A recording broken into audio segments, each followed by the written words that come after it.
Bismillahirrahmanirrahim. Assalamualaikum warahmatullahi wabarakatuh. Selamat pagi rekan-rekan semuanya. Mohon maaf telah menunggu cukup lama. Sebagaimana yang telah kami sampaikan sejak tadi pagi bahwa KPK telah melakukan kegiatan tangkap tangan di Jawa Timur, tepatnya di Kabupaten Probolinggo. Pagi hari ini kami akan sampaikan terkait dengan perkembangan dari kegiatan dimaksud, dari mulai permintaan keterangan sampai kemudian gelar perkara dan disimpulkan terkait dari kegiatan tangkap tangan dimaksud. Kegiatan tangkap ini terkait dengan dugaan tindak pidana korupsi berupa penerimaan sesuatu oleh penyelenggara negara ataupun yang mewakili terkait dengan seleksi jabatan di lingkungan pemerintah Kabupaten Probolinggo tahun 2021. Hadir pagi hari ini pimpinan, Wakil Ketua Pak Alex dan juga Deputi Penindakan Pak Karyoto. Nanti akan dibacakan poin-poin perkembangan dari kegiatan tangkap tangan dimaksud, baik itu kronologis dan konstruksi serta pasal-pasal dan pihak yang telah ditetapkan sebagai tersangka.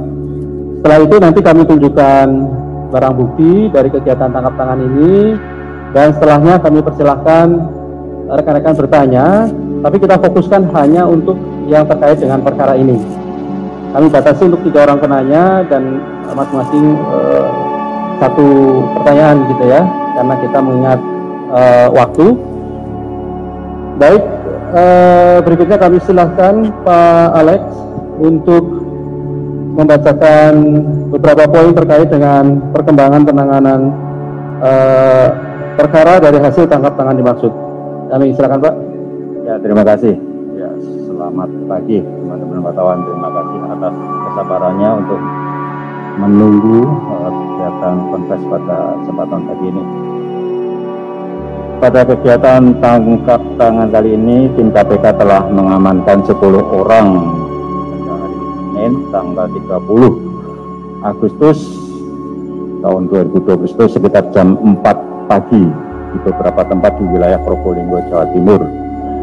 Yaitu sebagai berikut: PTS Bupati Probolinggo periode 2013-2018 dan periode 2019-2024. AA ini anggota DPR RI periode 2014-2019 dan periode 2019-2024 serta pernah menjabat sebagai Bupati Probolinggo 2 periode, yaitu periode 2003-2008 dan periode 2008-2013. Yang ketiga adalah DK, ini ASN Camat Kerejengan. Kemudian SO, ini juga ASN Pejabat Kades Karangren. Kemudian PR, ini juga ASN Camat Traksaan. IS ASN Camat Banyu Anyar. MR ASN Camat Paiton. HT ASN Camat Gading. PJK ini ajudan, dan FR ini juga ajudan. Adapun kronologis peristiwa tangkap tangan adalah sebagai berikut. Pada hari Minggu tanggal 29 Agustus 2021, tim KPK menerima informasi dari masyarakat akan adanya dugaan terjadi penerimaan sejumlah uang oleh penyelenggara negara yang diduga telah disiapkan dan diberikan oleh DK Camat Kerejengan bersama dengan SO. Sebelumnya, DK dan SO telah menyepakati dan menyiapkan proposal usulan nama-nama calon pejabat kepala desa serta sejumlah uang untuk diserahkan kepada HA yang merupakan suami sekaligus orang kepercayaan dari PTS untuk dilakukan seleksi dan membubuhkan paraf sebagai tanda bukti persetujuan mewakili PTS. Saat diamankan oleh tim KPK, DK dan SO membawa uang sejumlah 240 juta rupiah dan proposal usulan nama untuk menjadi pejabat kepala desa yang diduga berasal dari para ASN di pemerintahan Kabupaten Probolinggo yang menginginkan Probolinggo Probolinggo yang menginginkan posisi untuk menjabat kepala desa di beberapa wilayah di Kabupaten Probolinggo, sedangkan MR turut diamankan bersama uang sejumlah 112.500.000 di rumah kediaman pribadinya di wilayah Curug Ginting, Kecamatan Kanigarang, Probolinggo. Selanjutnya, Senin tanggal 30 Agustus 2021, tim KPK bergerak dan mengamankan HA, ERT, EJK, dan FR di salah satu rumah yang beralamat di Jalan Ahmad Yani, Probolinggo. Semua pihak yang diamankan tersebut dibawa ke Polda Jawa Timur untuk dilakukan permintaan keterangan dan selanjutnya dibawa ke gedung KPK Merah Putih untuk dilakukan pemeriksaan lebih lanjut. Adapun barang bukti yang saat ini telah diamankan diantaranya berbagai dokumen dan uang sejumlah Rp362.500.000. Konklusi perkara diduga telah terjadi dengan akan dilaksanakannya pemilihan kepala desa serentak tahap 2 di wilayah Kabupaten Probolinggo yang awalnya diagendakan pada tanggal 27 Desember 2021 dilakukan pengunduran jadwal pemilihan sehingga terhitung 9 September 2021 terdapat 252 kepala desa dari 24 kecamatan di Kabupaten Probolinggo yang selesai menjabat. Untuk mengisi kekosongan jabatan kepala desa tersebut, maka akan diisi oleh penjabat kepala desa yang berasal dari para ASN di Pemkab Probolinggo dan untuk pengusulannya dilakukan melalui camat. Selain itu ada persyaratan khusus di mana usulan nama para pejabat kepala desa harus mendapat persetujuan HA dalam bentuk paraf pada nota dinas pengusulan nama sebagai representasi dari BPS. Dan para calon pejabat kepala desa juga diwajibkan memberikan dan menyetorkan sejumlah uang. Adapun tarif untuk menjadi pejabat kepala desa sebesar Rp20 juta ditambah dalam bentuk upeti penyewaan tanah kas desa dengan tarif Rp5 juta per hektar. Diduga ada perintah dari HA memanggil para camat untuk membawa para kepala desa terpilih dan kepala desa yang akan purna tugas. HA juga meminta agar kepala desa tidak datang menemui HA secara perseorangan, akan tetapi dikoordinir oleh camat, melalui camat. Pada Jumat 27 Agustus 2021, pejabat kepala desa menghadiri pertemuan di salah satu tempat di wilayah Kecamatan Krejongan, Probolinggo, di mana diduga dalam pertemuan itu telah ada kesepakatan untuk memberikan sejumlah uang kepada BPS melalui HA dengan perantaraan BK.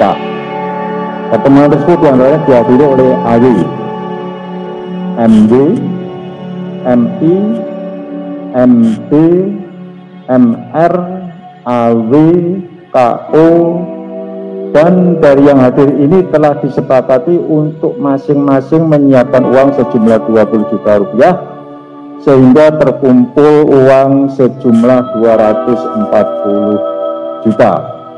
Untuk mendapatkan jabatan selaku pejabat kepala desa di wilayah Kecamatan Paiton, MR telah pula mengumpulkan semua uang dari para ASN hingga berjumlah Rp112.500.000 untuk diserahkan kepada BPS melalui HA. KPK menetapkan 22 orang tersangka dalam perkara ini. Sebagai pemberi, PNS pemerintah Kabupaten Probolinggo sebagai berikut: SO, AW, MD, MU, MI, MD, MH, AW, KO, AS, JL, UR, NH, NUH, HS, SR, SO, SD. Ada 18 orang, ya, ini sebagai pihak yang nanti akan menduduki pejabat kepala desa, ya. Kemudian sebagai penerima, ini ada HA, kemudian yang kedua PPS, dan ketiga BK, keempat MR. Para tersangka tersebut disangkakan sebagai pemberi, SO dan kawan-kawan disangkakan melanggar pasal 5 ayat 1 huruf A atau pasal 5 ayat 1 huruf B atau pasal 13 Undang-Undang Nomor 31 Tahun 99 tentang pemberantasan tindak pidana korupsi sebagaimana telah diubah dengan Undang-Undang Nomor 20 Tahun 2021 tentang perubahan atas Undang-Undang Nomor 31 Tahun 99 tentang pemberantasan tindak pidana korupsi junto pasal 55 ayat 1 ke 1 KUHP. Sedangkan sebagai penerima, HA, PTS, BK, dan MR disangkakan melanggar pasal 12 huruf A kecil atau pasal 12 huruf B atau pasal 11 Undang-Undang Nomor 31 Tahun 99 tentang pemberantasan tindak pidana korupsi sebagaimana telah diubah dengan Undang-Undang Nomor 20 Tahun 2001 tentang perubahan atas Undang-Undang Nomor 31 Tahun 99 tentang pemberantasan tindak pidana korupsi junto pasal 55 ayat 1 ke 1 KUHP. Para tersangka saat ini dilakukan penahanan rutan selama 20 hari pertama, terhitung sejak tanggal 31 Agustus 2021 sampai dengan 19 September 2021. AA ditahan di rutan KPK pada Tabling C1, PTS ditahan di rutan KPK pada Gedung Merah Putih, BK ditahan di rutan Polres Jakarta Pusat, MR ditahan di rutan Polres Jakarta Selatan, SO ditahan di rutan KPK pada Pomkam Jaya Guntur. Sebagai pimpinan protokol kesehatan untuk mencegah penyebaran wabah COVID-19, para tersangka akan dilakukan isolasi mandiri pada rutan masing-masing. KPK mengimbau kepada para tersangka lain untuk bersikap kooperatif mengikuti proses hukum yang saat ini sedang dilakukan oleh KPK. KPK sangat menyesalkan terjadinya jual beli jabatan di tingkat desa yang dilakukan secara massal seperti ini. Hal ini sangat mencederai dengan masalah tentang milik kepala desa yang amanah dan memikirkan kepentingan rakyatnya.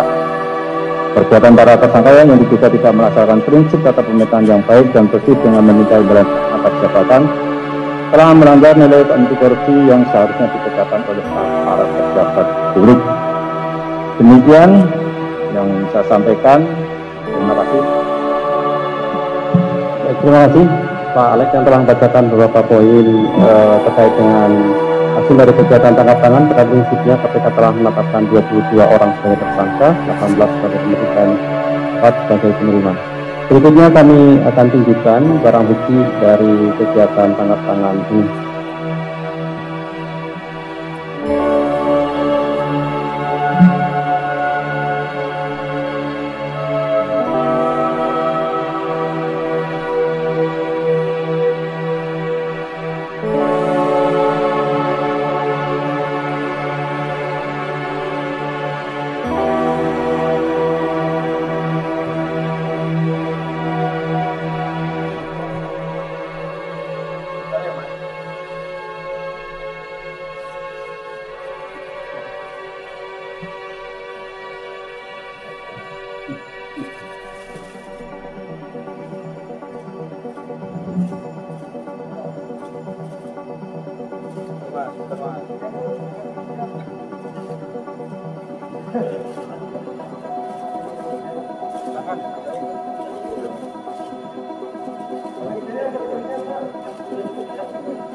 Bisa kali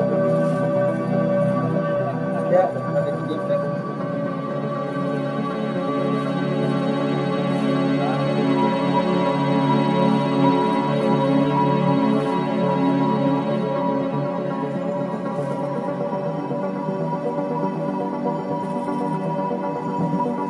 Oke, cukup ya.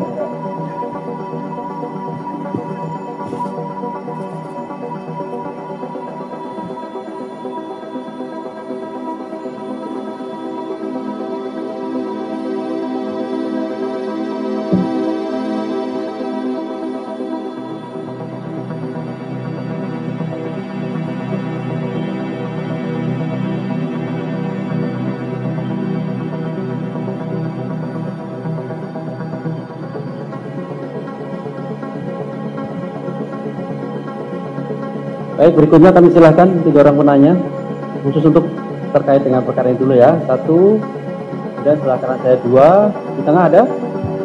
Oke, 2 dulu ya. Silakan, boleh sebelah kanan dulu. Bos, selamat pagi. Saya Tio dari Jawa Bos. Total 22 tersangka ya Mas. 22 tersangka yang baru ditahan 5. Nah ini yang tersangka yang lain ini waktu OTT polisi lagi di mana Mas? Kok nggak dibawa sekalian? Terus kemudian terkait dengan suap jual beli jabatan ya Mas.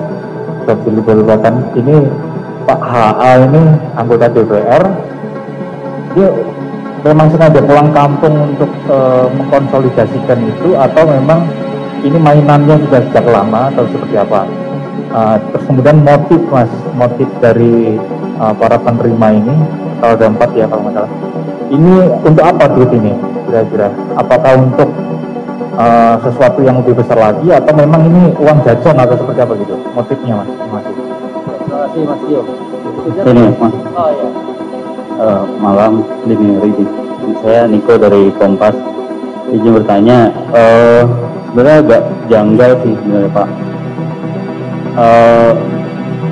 Dari kan sebenarnya panitia Pilkades itu kan dari BPD ya Pak, Badan Permusyawaratan Desa. Dan kalau misalnya hasilnya beda sama Pilkades kan apa ya, bisa BPD sama warganya tuh bisa ngamuk gitu. Nah itu sebenarnya ini bisa sampai ada jual beli jabatan, lalu sampai proses akhirnya itu seperti apa? Memang sampai diduga ada ini ada jual beli jabatan itu gitu. Karena kan nanti ada Badan Permusyawaratan Desa juga yang jadi panitia Pilkades. Lalu yang kedua, ini Pilkades kan diundur dan ada banyak daerah juga masih melakukan akan melakukan ini. Nah, apakah pemantauan juga akan dilakukan di daerah-daerah lain atau proses masih berjalan atau gimana? Terima kasih. Baik, terima kasih Mas Niko. Saya beri kesempatan 1 orang penanya, karena di awal saya katakan ada 3. Kalau ada ya, kalau tidak ada berarti cukup 2 orang penanya dengan 4 pertanyaan. Silakan Pak. Nanti itu yang akan menambahkan. Ini ada 22 tersangka. Sementara yang ditahan barunya, yang lain kemana? Kemudian masih di rumahnya. Gitu, kan? Karena pada saat kita melakukan OTT, ya kita tidak menangkap secara keseluruhan 22 orang itu, tetapi kita melakukan tangkap terhadap orang-orang yang kebetulan menyerahkan uang, ya, gitu kan. Dan dalam pemeriksaan tadi di KPK dan di Polda Jawa Timur diketahui uang itu berasal dari mana. Nah, ternyata uang itu kan berasal dari para calon pejabat kepala desa, ya, yang tersedia untuk memberikan uang sebesar 20 juta tadi kan per orang tadi kan, seperti itu uang itu. Nah itu juga makanya yang 18 tadi itu berdasarkan pemeriksaan para tersangka terkait dengan asal uang itu. Kemudian apa motifnya? Ya, motifnya nanti akan dalam lebih lanjut oleh penyidik. Tentu saja kalau korupsi itu motifnya adalah untuk mendapatkan sesuatu kan, karena ini adalah uang. Nah, uangnya untuk apa itu ya? Bisa untuk macam-macam, ya, terserah mereka yang meminta itu. Yang jelas ini ada syarat terkait dengan pejabat yang nanti akan ditunjuk dan diangkat menjadi penjabat kepala desa. Nah, itu syarat itu tadi disebutkan. Ya ada dong kontribusinya 20 juta per orang, dan nanti ada tambahan 5 juta upeti tentunya, 5 juta per hektar dari tanah kas desa, tanah pinko. Ya. Jadi kepala desa itu kan selain mendapatkan penghasilan dari dana desa, ya, ada alokasi dana desa itu kan, mereka sebelumnya kan juga mendapat tanah bengkok yang diolah atau dikelola oleh kepala desa. Saya kira itu tadi sudah disampaikan. Dan ini untuk penjabat kepala desa ini tidak melalui BPD, Badan Permusyawaratan Masyarakat Desa. Karena apa? Ini kan ada kepala desa yang sudah habis September, ya, sudah habis masa jabatannya, sementara untuk Pilkades berikutnya itu masih ditunda tahun depan, tahun 2022. Jadi ada kekosongan jabatan kepala desa di 252. Jadi untuk mengisi itu maka ditunjuk. Yang ditunjuk apa? Itu tadi para ASN di Pemkab Probolinggo, ya. Syaratnya itu tadi, karena penjabat kepala desa itu ditunjuk dan diangkat bupati, ya. Kemudian tidak ada syarat yang lain, ya. Mungkin hak prerogatif dari bupati yang bersangkutan untuk menunjuk dan mengangkat pejabat kepala desa. Saya kira itu, mungkin Pak Karyoto ingin menambahkan. Terima kasih. Selamat pagi rekan-rekan wartawan. Dan kita sehat semua. Tadi Mas Tio masih menanyakan tentang HA itu sedang kegiatan apa. Ya, ini akan kita tanyakan nanti kepada beliaunya melalui pemeriksaan. Karena pada saat-saat sekarang ini kan kita banyak WFH atau WFO dengan posisi yang minim, ya. WFO minim 25%, beberapa 50 WFH, dan jarak itu kan sekarang sudah jadi pendek ketika ada transportasi udara. Untuk jelasnya mungkin ya kembali nanti akan tanyakan dalam kegiatan apa, karena apapun ceritanya beliau juga mantan. Tersangka ini mantan bupati di tempat yang sama, dan pada saat ini juga bupati yang sedang menjabat adalah istrinya. Nah, masalah uang itu untuk apa, memang kami akan dalami lebih lanjut nanti, apakah ini dikatakan tadi sebagai uang jajan atau apa, nanti akan kita tanyakan lebih lanjut. Dan tentunya kami juga berkewajiban untuk men-trace hasil-hasil yang lain, apakah nanti ada tindak pidana lain di luar tindak pidana yang berkaitan dengan pemungutan terhadap para PC, di mana ada kekosongan. Itu yang berkaitan yang pertama.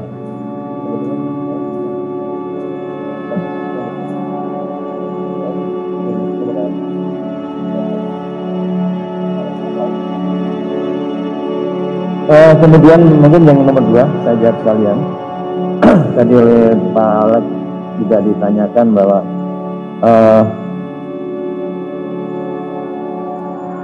yang jelas memang ini sebagai prerogatif bupati, kemudian sambil mengisi kekosongan, ya, sehingga ditunjuklah, dan ini dimanfaatkan karena ada kewenangan di bupati dan ada kesepakatan dari orang-orang itu melalui mekanisme tertentu yang seharusnya kalau memang memilih itu kan ada semacam usulan atau apa yang dicari yang terbaik, tapi ini dicari yang sepakat, sehingga terjadilah pemungutan kepada pihak-pihak yang nantinya akan dijadikan PJ. Nah, kemudian apakah daerah-daerah lain, karena mungkin prototipe di kita ini ada pemilihan kepala daerah kades serentak, ya, serentak inilah yang menimbulkan beberapa stimulan untuk bisa terjadi peluang-peluang seperti ini.